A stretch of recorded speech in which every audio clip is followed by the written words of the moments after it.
Welcome to templewayonline. It doesn't really matter what your favorite superhero film is, I can tell you how it ends. You don't believe me? Let's try. The good guys win. It's something about all these movies. Sometimes it takes a couple of prequels, a couple of sequels, a couple of episodes, but eventually the good guys win. And there's always an epic battle. Sometimes there's two, sometimes there's three, but the good guy gets defeated, then rises from the ashes and wins. And this is really, really, really fascinating, interesting, and it's important to us as humans to think that the good guys are going to always win. But the battles that take place is what fascinates me the most. There is always that extra exertion of power, of force. Somehow the good guy is able to muster that little bit more strength and win the battle. So all of the success, all of the winning revolves around the good guy being able to be just a bit stronger, just a bit more powerful, just a bit more physically imposing.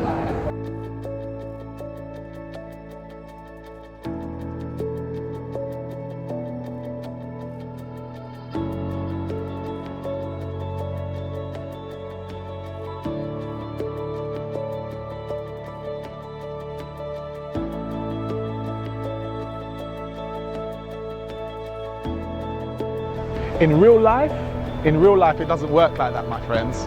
When you exert power or force to win, it only leads to the opposition. Even though they might take the temporary L, it quickly leads to them finding a way to exert greater or more force or more power, and then leading you to have to exert yet more force, more power, until you find yourself in this continual cycle of offense, retribution, and on and on and on we go. History shows us just that. And so we need a different response, a new response, a fresh response. If you want to be the antidote, if you want to speak up and to powers and systems that seek to subdue and control us, we need something different.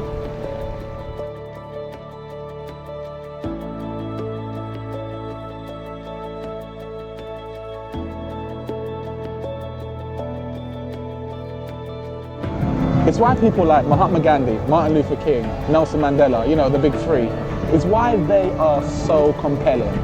Because they definitely spoke up against, stood up for, and protested against some of the most insidious issues and systems that threaten our society. But it was the way they did it that was so compelling. They stood up for, sometimes they sat down for, they spoke to, and they protested against these insidious forces. No force involved, no violence involved, no attempt to exert more power than those who were exerting power, but simply by protesting, standing up for, and speaking up against. There's a lot to be learned from them, even today.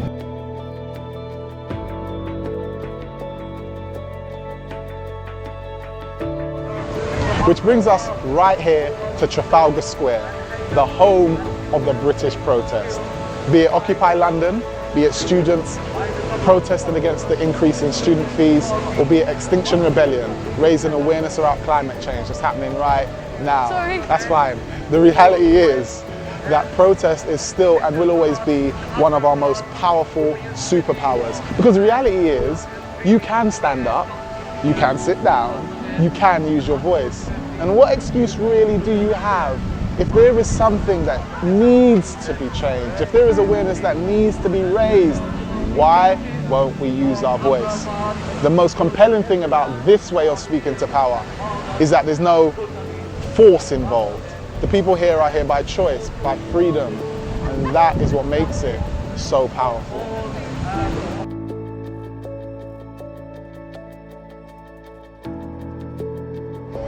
The greatest trick that the systems of power, oppression and control have done is convince us that we don't have the power.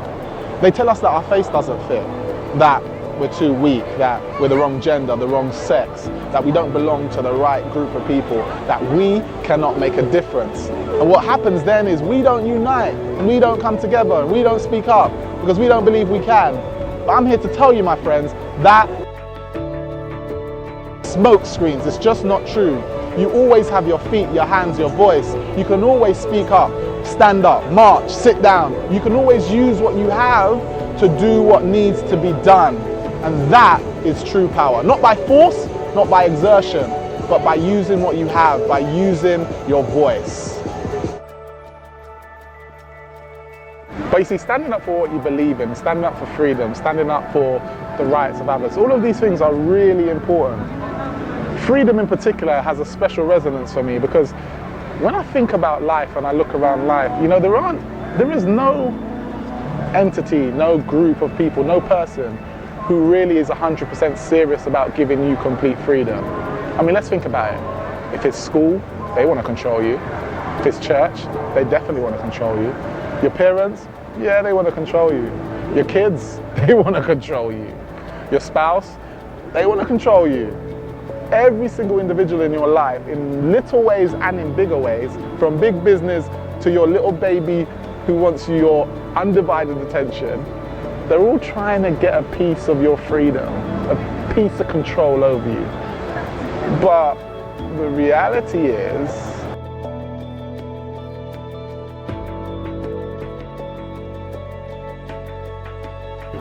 you are powerful. You are powerful beyond belief. Not because you have muscles, although I'm sure you do.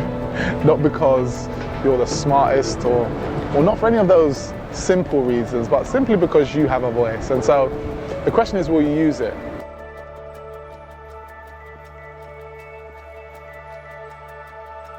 Friends, I find it so refreshing, so exciting, so absolutely overwhelming that the creator of the universe is so obsessed with our freedom. He's so obsessed with our freedom to choose. That's why he gave us freedom of choice. And though that means that we may not choose him, he still wants us to have that choice. And that's why things like protesting and using your voice and standing up for things that are important. That's why I love it so much, because it's a reminder that you have this freedom. It's a reminder that you can stand up for the things you want to. It's a reminder that you can choose. You call me out upon the waters, the great unknown, where feet may fail. There I find you in the mystery, in oceans deep, my faith will stand,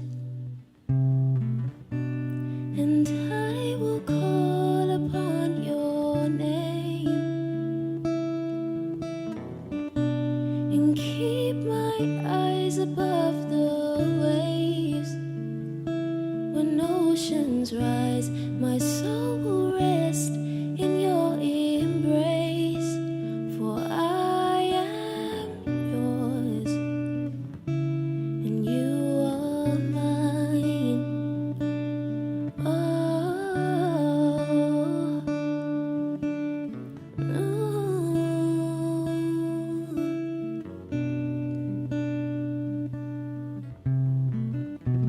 Your grace abounds in deepest waters. Your sovereign hand will be my guide. Where feet may fail and fear surrounds me, you've never failed, and you won't start now. But I will call upon your name, and keep my eyes above the waves.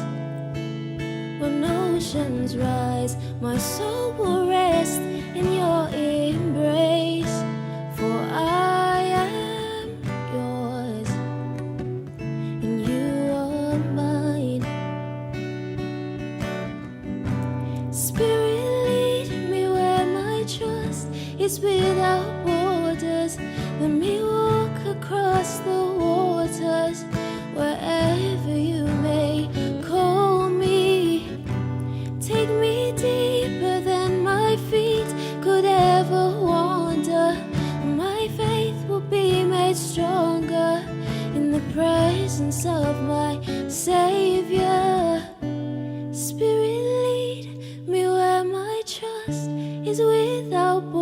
waters. Let me walk across the waters, wherever you may call me. Take me deeper than my feet could ever wander, and my faith will be made stronger in the presence of my Savior. And I will call upon your name and keep my eyes above the waves. When oceans rise, my soul will rest in your embrace, for I am yours and you are mine. Oh,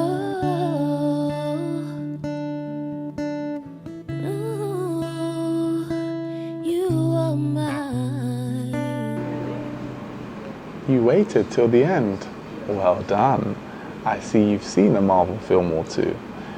Well, let me not disappoint you. We've got some great news.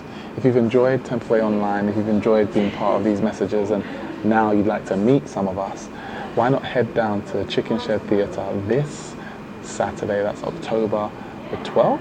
Is it October the 12th? October the 12th. We'll be here. We'll talk more about what we've been sharing. We'll eat some food. We'll drink some drinks. We'll just have a good time. So I hope to see you there in our brand new London location, Chicken Shed Theatre, October the 12th. We'll see you then.